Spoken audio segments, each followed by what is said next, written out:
हैं, और मैंने कोशिश की है कि आपको पिक्चर्स के थ्रू भी थोड़ी थोड़ी चीजें दिमाग में बैठे उस तरह से हम समझें और काम की चीजें समझें। नहीं तो आप पढ़ने बैठेंगे तो ये कई सौ पेज का डॉक्यूमेंट हो जाएगा, फिर आप पढ़ते ही रह जाएंगे, है ना। तो ये एग्जाम सेंटर्ड अप्रोच रख करके यहाँ पे, है ना, चाइल्ड सेंटर्ड को बीच में मर्ज करेंगे, है ना, समझेंगे क्या कहानी है, बीच बीच में क्वेश्चंस किस तरह से पूछे जा सकते हैं, पूछे जा रहे हैं, और क्या नया तरीका है दिमाग में। मुझे पूरी पूरी उम्मीद है जब आपका ये सेशन खत्म होगा आप एक दो बार और देखेंगे इसको और दिमाग में चीजें सेट हो चुकी होंगी, है ना। समझते हैं सभी को। गुड इवनिंग, नमस्कार, राम राम, सत श्री अकाल, अस्सलाम वालेकुम, whatever you feel connected with. Start करते हैं। आपने रक्षाबंधन मना लिया 2 दिन तक, है ना। इसके अलावा जन्माष्टमी आप कल मना लेंगे, मतलब परसों। इसके अलावा अगर हम कहें 15 अगस्त का सेलिब्रेशन हो चुका है। सारी चीजें आपने कर ली हैं पिछले इतने दिन में, और आज से जरूरी है कि हम काम पे वापस आए। ऐसे एक शायरी भी है, ऐसे मेरा मन कर रहा है, आज मैं फुल मूड में हूँ, बहुत अच्छा डिस्कशन करेंगे, है ना। ये सेशन बेसिकली आपको कई नंबर दिलाएगा, आप बाद में आकर के थैंक यू लिखेंगे इस वीडियो के नीचे। इतनी पूरी पूरी ऐसी कोशिश की जाएगी, है ना।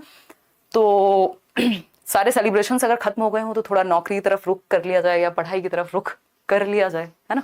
तो एक शेर है कि लो देख लो ये इश्क है, ये वस्ल है, ये हिज्र, अब लौट चले आओ बहुत काम पड़ा है ना। तो काम पे वापस आ जाते हैं। Let's get back to work और स्टडीज। ठीक है, आपने सारा सेलिब्रेशन कर लिया, breakup, patch up, whatever it is. ये जो इसके मीनिंग है भारी भारी शब्दों के, वो लास्ट में समझेंगे कि वस्ल और हिज्र और पता नहीं क्या क्या क्या है। बट कुल मिला के जो मोटिव है ये सब शायरीबाजी का, वो ये है कि आपका ध्यान यहाँ पे आ सके पढ़ाई पे, कि बहुत कर लिया अब इधर उधर के काम, थोड़ा सा इधर आ जाओ, नहीं तो घर वाले भी पूछेंगे 4 दिन बाद कि हाँ भाई कैसी रही, है ना। तो वो नहीं चलना चाहिए। चलो फटाफट से समझते हैं, बहुत काम की चीजें करने वाले हैं। मतलब मुझे लगता है बहुत ही प्यार से हम समझेंगे इन चीजों को, और बहुत ही अच्छी पॉलिसी है। अगर आप देखेंगे ना, मतलब ऑन पेपर्स तो बहुत ही प्यारी है, और मैं और आप मिलकर के, मुझे लगता है जो भावी शिक्षक हैं या शिक्षिकाएं हैं, वो इसको अगर इम्प्लीमेंट करेंगे और जैसी चीजें लिखी गई हैं ऑन पेपर्स, बहुत बहुत ही बढ़िया पॉलिसी है एजुकेशन के लिए। चलिए समझते हैं फटाफट से, शुरुआत करेंगे। बहुत सारी चीजें हैं इसमें जो हमें डिस्कस करनी है, पेशेंस के साथ डिस्कशन करेंगे, कोई टेंशनबाजी है नहीं, है ना। चलिए कहानी शुरू करें। आगे आप लोग सभी जैसे जैसे जुड़ते जाएं, ऐसे लाइक शेयर वेयर भी करते जाएं, अगर आपको सेशन पसंद आए, ऐसी कोई मजबूरी नहीं है ना। कहानी शुरू करते हैं आज की। ये सेशन करियर विल ऐप पे भी लाइव चल रहा है और आपके यहाँ भी, और सभी बैचेस में लाइव है ये। मैंने मतलब क्योंकि मुझे पता है कि ये ऐसा नहीं है कि इसको अलग अलग बैच में अलग अलग तरह से क्लास दी जाए या यूट्यूब पे अलग कराया जाए। ये एक ऐसा टॉपिक है जो आपको काम आएगा ही आएगा, तो इसको समझेंगे अच्छे से। क्वेश्चंस कैसे आएंगे वो समझेंगे। नेशनल एजुकेशन पॉलिसी, नई नीति कह सकते हैं आप इसको, या राष्ट्रीय शिक्षा नीति कह सकते हैं। लॉकडाउन के टाइम पे हमने इसके बारे में थोड़ी सी बात की थी, बट आज हम एग्जाम सेंट्रिक बात करेंगे। अगर हम बात करते हैं तो इसके जो चेयरपर्सन हैं, एक कमेटी बनाई गई थी 2017 में, इसकी शुरुआत हुई थी। 2019 में इन्होंने रिपोर्ट सबमिट की। डॉक्टर के कस्तूरीरंगन कमेटी कहा जाता है, जो कि इसके चेयरपर्सन है, के कस्तूरीरंगन जी। ठीक है, इनके बारे में हमने बहुत बातें कर ली, बट इतना नाम आपको काफी है कि आप याद रखें। ठीक है, क्या करें, आप नाम याद रखें। के कस्तूरीरंगन जो हैं इसके चेयरपर्सन रहे हैं। क्लियर है बात? हाँ, विनोद देख लेंगे शायरी, तुम इधर आ जाओ भाई। ठीक है, तो ये क्या है, चेयरपर्सन है। यहाँ आप फोटो भी देख रहे हैं, चेयरपर्सन है इस कमेटी, इस रिपोर्ट के, जो न्यू एजुकेशन पॉलिसी की बात हो रही है। ठीक है, अध्यक्षता में इनकी ये बनाई गई है। इतनी बात क्लियर है? कोई दिक्कत परेशानी, दर्द, समस्या, कहीं कोई रोग यहां तक तो नहीं होगा? समझते हैं चीजें। इसमें एक बात कही जा रही है कि भाई जो 2 crore out of school children हैं, वो बच्चे जो एडमिशन नहीं ले पा रहे हैं या जो पढ़ाई नहीं कर पा रहे हैं, उन 2 करोड़ बच्चों को वापस लाया जाएगा मेन स्ट्रीम एजुकेशन में, चाहे वो डिस्टेंस एजुकेशन का इस्तेमाल करें, और स्पेशली जो ये अर्ली चाइल्डहुड केयर एजुकेशन वाले जो छोटे बच्चे हैं, है ना, उनको हम लेकर के आए। तो 2 करोड़ बच्चों को स्कूल में या उनको उनकी शिक्षा दी जाएगी, चाहे वो डिस्टेंस एजुकेशन का प्रयोग करें हम, चाहे उनको लेकर के स्कूल में आए हम, what ever the way it is, but हमको 2 करोड़ बच्चों को लेकर के आना है स्कूल के अंदर, मेन स्ट्रीम एजुकेशन में, और उनको शिक्षा देनी है। और बहुत ही क्रिटिकल कहा गया है वो जो एज है आपकी, जो आंगनवाड़ी जिसको हम कह रहे थे, या यूकेजी, नर्सरी, ये सब जो क्लासेस होती हैं आपकी 6 साल से पहले तक की उम्र, क्योंकि वो बच्चे के विकास के लिए, उसके दिमाग के लिए, आप बॉर्नवीटा के ऐड में सुनते भी आए होंगे कि बच्चे का 90% जो मस्तिष्क का विकास है वो 5 साल की उम्र तक हो जाता है, तो वो उसके विकास के लिए बहुत जरूरी टाइम है। तो उस पर भी इस एजुकेशन पॉलिसी ने फोकस किया है। किस पे? अर्ली चाइल्डहुड कह लीजिए आप, अर्ली चाइल्डहुड भी कह सकते हैं हम उसको, 2 से 6 वर्ष कह लीजिए, या फिर जो 6 वर्ष तक का जो समय है उस पर, 3 से 6 वर्ष स्पेशली बहुत फोकस किया है। चलिए समझते हैं क्या कहानी है। MHRD को रीनेम करके, जो हम ministry of human resource and development की बात करते थे, मानव संसाधन विकास मंत्रालय, उसको एजुकेशन मिनिस्ट्री का नाम दे दिया गया, यानी शिक्षा मंत्रालय बन गया। एक ये छोटा सा पॉइंट है जो मेन इसमें चेंज है, आज तक हम जो पढ़ते आ रहे हैं, अभी तक मैंने और आपने जो एजुकेशन ली है, वो है 10+2 का सिस्टम, यानी 10वीं क्लास 1 से 10वीं और 11वीं 12वीं, ये हुआ 10+2, सेकेंडरी और सीनियर सेकेंडरी हम इसको कहते हैं। इस पॉलिसी में एक नए स्ट्रक्चर की बात की गई है, वो है 5+3+3+4, यानी 4 लेवल्स हो गए 2 की जगह। इस 10+2 के बाद +3 हो जाता है ग्रेजुएशन आपका 3 साल का। तो हम अभी स्कूल लेवल तक की ही बात कर रहे हैं इस सेशन में। तो 10+2 सिस्टम को रिप्लेस कर देंगे किसमें, 5+3+3+4। और इस न्यू एजुकेशन पॉलिसी में ये साफ साफ कहा गया है कि भैया नौकरी वोकरी ले लो, जिन्होंने 2 साल का बीएड या डीएलएड वगैरह किया हुआ है, 2030 तक सबको वाइप आउट कर देंगे। बीएड जो है वो 4 साल की टीचिंग ट्रेनिंग से कम में काम चलेगा नहीं, आप टीचर नहीं बन पाएंगे अगर आपने 4 साल की एजुकेशन नहीं ली होगी 2030 तक। तो उससे पहले अपनी नौकरी निपटा लो, मतलब निपटाओ मत, एटलीस्ट पहुंच जाओ जहां जहां पहुंचना है। तो 5+3+3+4 ये है नया फॉर्मेट, ये दिमाग में सेट हो जाएगा। अभी लग रहा होगा कि यार ये बार बार देख तो बहुत बार लिया, दिमाग में सेट नहीं हो रहा, उसको भी समझेंगे। मैंने बहुत शॉर्टकट्स भी निकाले हैं, मतलब निमोनिक्स जैसा कि हम यूज करते ही हैं। ठीक है जी। अगर हम बात करते हैं FPMS से, याद रख सकते हो आप इसको, जिसको foundational stage, preparatory stage, middle stage और सेकेंडरी स्टेज की अगर हम बात कर रहे हैं। ठीक, टीचर एजुकेशन पे विशेष ध्यान दिया गया है कि भैया जो लोग प्रॉपरली ट्रेंड नहीं है, प्रोफेशनल्स नहीं है, या ऐसे टीचर एजुकेशनल इंस्टीट्यूट्स भी, टीचर ट्रेनिंग इंस्टीट्यूट्स भी जो लायक नहीं है, उनको भी हम सबक सिखाएं अगर वो सही से नहीं काम करते हैं। इवन टीचर्स का प्रमोशन भी जो है वो उनकी मेरिट पे बेस्ड होगा कि वो कितना बेहतर कर पा रहे हैं काम, उन चीजों पे बेस्ड होगा। ऐसा नहीं है कि एक बार नौकरी मिल गई फिर आप ऐसे आराम से लेट गए सोफे पे या स्वेटर बुन लिया स्कूल में जाकर के, वो नहीं हो पाएगा। लैंग्वेज यानी भाषा की अगर हम बात करें, भाषा पे भी इन्होंने बहुत सारी बात की है, मल्टीलिंगुअलिज्म पे बात की है, बहुत सारी बातें पहले भी हो चुकी थी, है ना, जो एनसीएफ में हम देखते हैं या पुरानी पॉलिसीज में हम देखते हैं, कोठारी आयोग में हम देखते हैं 3 लैंग्वेज फॉर्मूला, वो सबको भी इंक्लूड किया हुआ है, बट और अच्छी बातें की हैं। इंक्लूसिविटी, समावेशन, SEDGs को इन्होंने एस्टेब्लिश करने की बात कही है। ये क्या कहानी है, इनको अभी समझेंगे। ये आपको फॉर्म्स याद रखनी है, ये याद हो जाएंगी क्योंकि इनसे क्वेश्चन सीधे सीधे देखने को मिलेंगे। ठीक है, तो ये सारी चर्चाएं अभी हम करेंगे एक एक करके और समझेंगे। तो हम कह सकते हैं कि MHRD को इन्होंने क्या कर दिया, एजुकेशन मिनिस्ट्री कर दिया, यानी शिक्षा मंत्रालय कर दिया। क्लियर है, इतनी बात, कोई दिक्कत नहीं है। अब एक क्वेश्चन आपके सामने इसके बाद आएगा कि नया फॉर्मेट क्या है, क्योंकि आप ऐसे तो याद रख लेंगे 5+3+3+4 के 4 स्टेजेस हैं, बट जब आपके सामने वो 4 ऑप्शंस आते हैं ना, तब आपके दिमाग में ऐसे करंट सा लगता है कि यार इनमें से सही कौन सा होगा, ये तो बहुत सारे ऑप्शंस हो गए, है ना।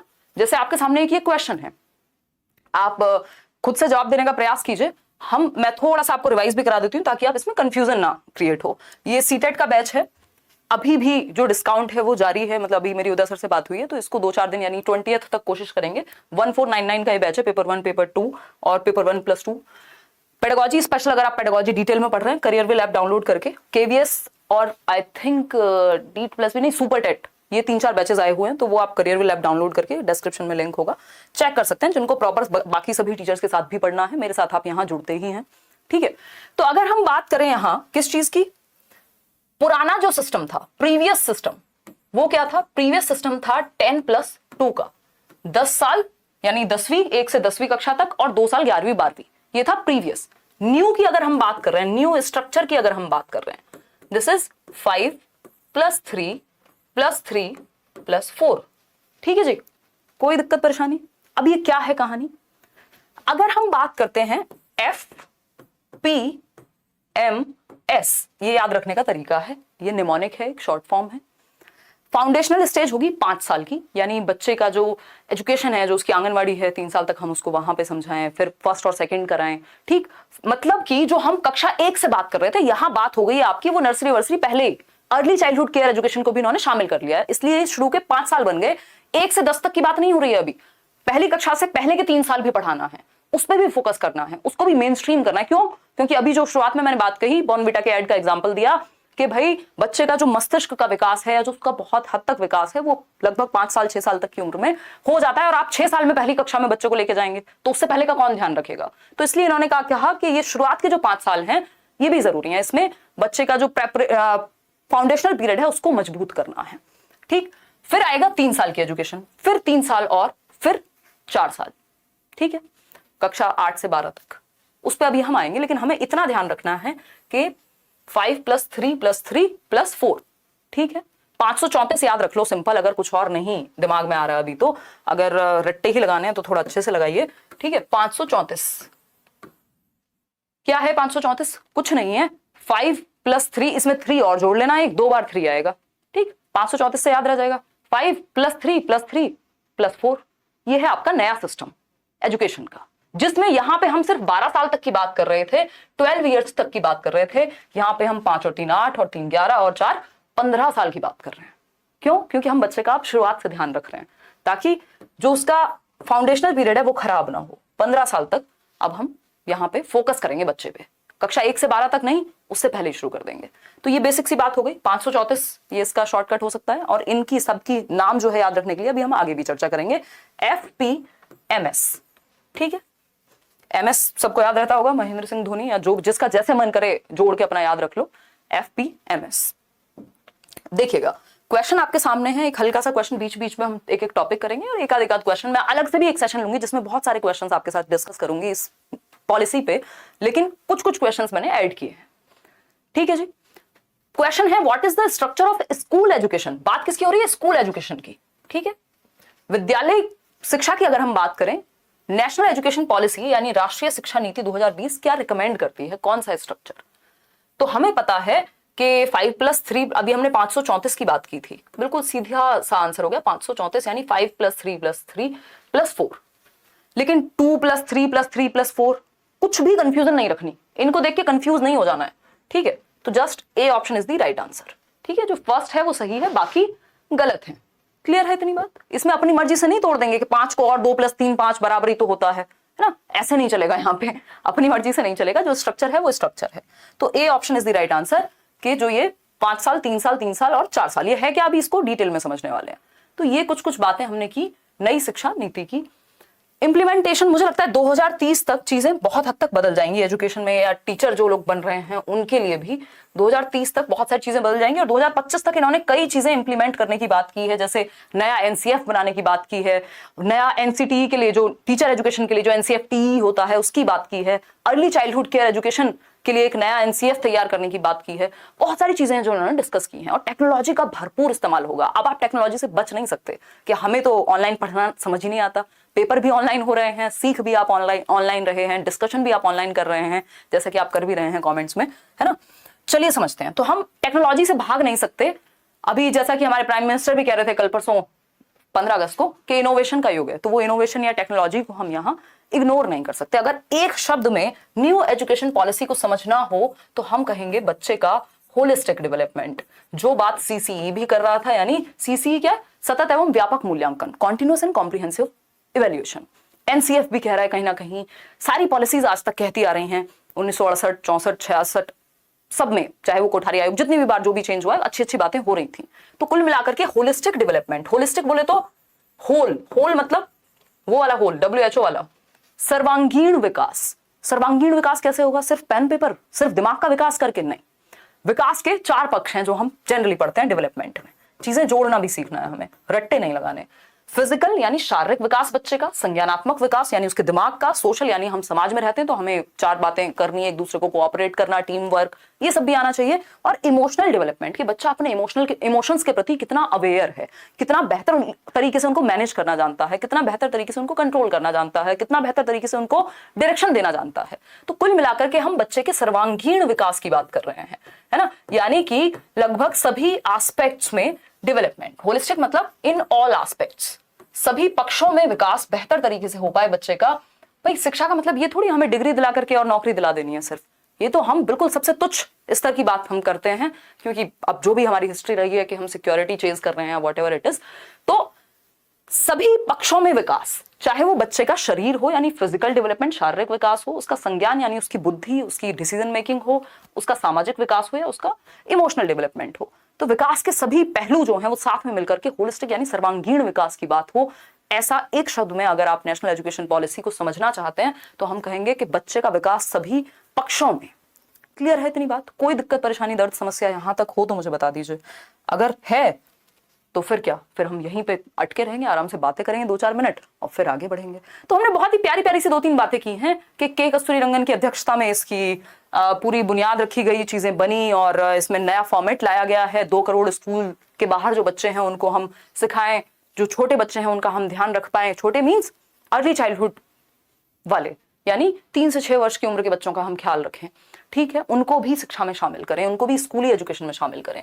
अब आप ये डायग्राम्स हमारे यहाँ से शुरू होते हैं, कई सारे डायग्राम हैं जो आपके दिमाग में चीजें बिठाने में आसानी करेंगे। और ये जो पीडीएफ है आपको करियरविल ऐप के नोट सेक्शन में सभी के लिए फ्री होगा, है ना। वैसे डेमो लेक्चर के रूप में भी है, और यूट्यूब पे भी जो लोग है ही नहीं करियरविल पे या जाना भी नहीं चाहते हैं तो उस केस में टेलीग्राम पे भी हम अपलोड करा देंगे, कोई दिक्कत वाली बात नहीं है, ठीक है। ऐसी कभी पार्शियलिटी कुछ हुई नहीं है। देखिए अगर हम बात करें, बट बहुत ही प्यारा सा ऐप है, आप जाकर के चेक कर सकते हैं। देखिए अगर हम बात करते हैं, हाँ FPMS, बिल्कुल बिल्कुल, अगर हम बात करें करिकुलर एंड पेडागोजिकल स्ट्रक्चर में क्या ट्रांसफॉर्मेशन हुआ है, तो ये एग्जिस्टिंग एकेडमिक स्ट्रक्चर है। इंग्लिश को देख के डरना नहीं है, सारी बातें हिंदी में ही होंगी, ठीक है। तो ये एग्जिस्टिंग एकेडमिक स्ट्रक्चर क्या था, मतलब जो चल रहा है या जो अब तक चलता आया है, विच इज 10 ईयर्स, यानी कि 10 साल, 6 से 16 वर्ष तक। 6 वर्ष की उम्र में पहली कक्षा में बच्चा जाएगा और 16 वर्ष तक अपना निपटा लेगा जो भी उसको पढ़ाई लिखाई करनी है 12वीं तक, ठीक। और फिर अगर मतलब 10वीं तक, फिर उसके बाद 2 साल हैं आपके 16 से 18 वर्ष किसके, 11वीं 12वीं के। तो हम कहेंगे ये नीचे वाला गायब था, ठीक है। आप आंगनवाड़ी में भेज रहे हो बट उतना वो सीरियस नहीं है, उसको स्कूल एजुकेशन में उस हद तक हम शामिल नहीं कर रहे, तो ये ब्लैंक था, इस ब्लैंक को भर दिया है अब नए सिस्टम ने, ठीक है। तो ये 10 साल की एजुकेशन, 6 से 16 वर्ष, यानी 6 वर्ष में बच्चा पहली कक्षा में जाएगा, फिर 7 में दूसरी में, फिर 16 तक जाते जाते वो 10वीं कक्षा में पहुंच जाएगा। 2 साल की जो ये एजुकेशन है 11th-12th की, 16 से 18 वर्ष, 10+2 का सिंपल सिस्टम है, कोई इसमें बहुत बड़ा रॉकेट साइंस नहीं है, +2, ठीक। ये है एग्जिस्टिंग सिस्टम, कोई दिक्कत नहीं है। ये जो न्यू एकेडमिक स्ट्रक्चर है जिसकी अभी हम बात कर रहे थे 5+3+3+4 की, तो हम कह सकते हैं कि ये 5 साल हैं शुरुआत के, ये 5 साल हैं। इनको अगर हम ब्रेक करके देखें तो इन्होंने कहा है कि शुरू के जो 3 साल है वो आंगनवाड़ी या फिर बाल वाटिका टाइप होने चाहिए। 3 से 6 वर्ष की उम्र में बच्चा अपना आंगनवाड़ी में पढ़े या थोड़ा सा अपना खेले कूदे, अपने सेंसेस को वो और बेहतर बनाए, है ना। और कक्षा 1-2 में जाकर के हम उसकी थोड़ा लैंग्वेज वगैरह पे पकड़ पे फोकस करें कि थोड़ा बहुत वो भाषा सीख पाए, ठीक। 6 से 8 वर्ष की उम्र में, तो ये शुरुआत के 5 साल हो गए, जिसको हम फाउंडेशनल स्टेज कह रहे हैं, यानी multi level play activity based learning, यानी शुरू के 5 साल में खेल कूद में ही वो सीख जाए, इस तरह से हम सिखाएं, ठीक। फिर आते हैं 3 साल, 5+3 वाला जो है, कोई बात नहीं, अगर नहीं भी दिख रहा हो दूर से तो काम चला लेना, अभी आगे आएंगे। तो 3 साल जो है ये कक्षा 3 से 5 वर्ष का समय है, ठीक है। कक्षा 3 से 5 वर्ष का समय है, 8 से 11 वर्ष का बच्चा होगा। ये जो 3 से 5 वर्ष का समय है, इस पे बहुत ज्यादा इन्होंने जोर दिया है कि बच्चे के अंदर बेसिक न्यूमरेसी स्किल्स आ चुकी हों, यानी वो बेसिक थोड़ी बहुत संख्या को जान पाए, थोड़ी बहुत भाषा को जान पाए, बेसिक न्यूमरेसी उसमें आ जाए, ठीक। तो खेले कूदे, activity based interactive classroom learning हो। फिर हम आते हैं और बचे हुए 3 साल जो ऊपर वाले हैं, क्लास 6 to 8, ठीक है, 11 से 14 वर्ष, मिडिल स्टेज जिसको कह रहे हैं। यहाँ पे एक्सपीरियंशियल लर्निंग, मैथमेटिक्स, आर्ट्स, इन सब चीजों पे फोकस होना चाहिए। फिर सेकेंडरी स्टेज आती है जिसको हम मल्टी डिसिप्लिनरी यानी बहुत सारे डिसिप्लिन्स को, बहुत सारे सब्जेक्ट्स को आपस में जोड़ करके सिखाएं। कोई रिजिड सेपरेशन ना हो कि हम साइंस अलग पढ़ा रहे हैं, मैथ्स अलग, आर्ट्स अलग पढ़ा रहे हैं, कॉमर्स अलग पढ़ा रहे हैं। रिजिड सेपरेशन नहीं होगा स्ट्रीम्स के बीच में। बच्चे का मन करेगा, पूल ऑफ सब्जेक्ट्स हैं, आपका मन किया सब्जेक्ट का कॉम्बिनेशन है, आपका मन किया आप चलो कॉमर्स के साथ साथ मान लीजिए बिजनेस स्टडीज है, अकाउंटेंसी है, आपका मन कर रहा है उसके साथ आप फिजिक्स भी पढ़ेंगे, तो इस तरह का भी प्रावधान होगा कि बच्चा अपनी पसंद के सब्जेक्ट चूज करके पढ़ सके। ऐसा नहीं है कि मान लीजिए मुझे मैथ्स पढ़ना है तो उसके लिए अब मुझे या तो साइंस ही लेनी पड़ेगी, है ना, वो वाला सिस्टम नहीं होना चाहिए। क्लियर है बात? तो ये क्या है, FPMS, फाउंडेशनल स्टेज, जिसमें आप एक्टिविटी कराएंगे। ये शुरुआत के 5 साल है, यानी शुरुआत के 5 साल मतलब 3 साल। 3 साल तक तो आप घर पे रखिए बच्चे को, 3 साल से आप उसको आंगनवाड़ी में भेज रहे हैं या फिर प्लेवे में भेज रहे हैं, और वहां पे जाकर के वो 3 से जो उम्र है आपकी 6 वर्ष तक की, वहां पे यानी शुरुआत के 3 साल उसके फाउंडेशन के हैं। फिर उसके बाद के भी जो 2 साल है वो भी फाउंडेशन में ही काउंट हो रहे हैं, लेकिन वो फर्स्ट और सेकंड क्लास में बेसिक एक्टिविटीज सीख जाएगा, ठीक। ये एक बार आप खुद भी रीडिंग देंगे और इस पे हम अभी और भी चर्चा करेंगे। क्लियर है बात?